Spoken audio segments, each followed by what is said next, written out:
Благодарам. Почитувани колеги пратеници, почитувана јавност, почитуван колега Реджо Исмаили. Сакам да ве прашам во врска со следново. А тоа е, дали има една фабрика, една инвестиција, која што изминативе 3 години владата на Зоран Заев со 28 министри, но првенствено премиерот и неговиот економски тим, ја донесоа во областите каде што живеат албанци, но исто така каде што живеат и македонци, срби, турци, роми, власи, сите останати, бошњаци. Господин Реджо Исмаил, ние можеме тука, да се залагаме против иселувањето. И сите се залагаме против тоа. Но, освен реторика на Зоран Заев, ништо не слушнавме. Нема ни една фабрика која што Зоран Заев ја донел, во која што ќе се вработат албанци, но исто така и македонци и сите други во Тетово.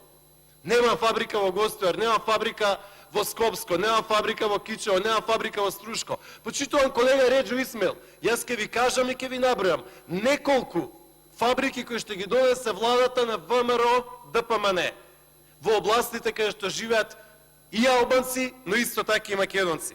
Леар во Тетово во моментов вработува 1200 луѓе. 1200 луѓе, и македонци, и албанци, и сите останати.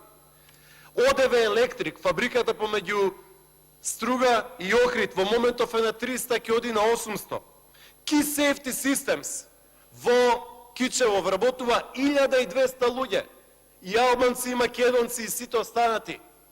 Која фабрика има донесено Заев по Кичево? Ниедна, никаде. Колега Реджо Исмаил, во Бунарџик, на потегот помеѓу Скопје, Арачиново и Куманово, ние донесовме 20 фабрики за автобуси, Ван Хол, Джонсон Мети, Джонсон Контролс, Техно Козе, Кемет Електроникс и така натаму и така натаму. Која фабрика ја донесе Зоран Заев? Ниедна. Знаете што е работава, господин Исмаили?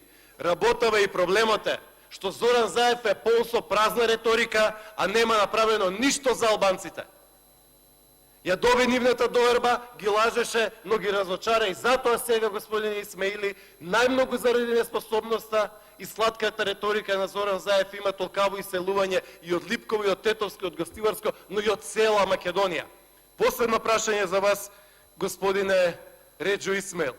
Како сте, како вие, како пратеник, задоволен од градоначалничката на СДСМ на Арачиново, Миликија Халими?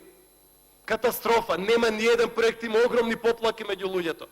Граѓаните на општина Арачиново се вонредно незадоволни.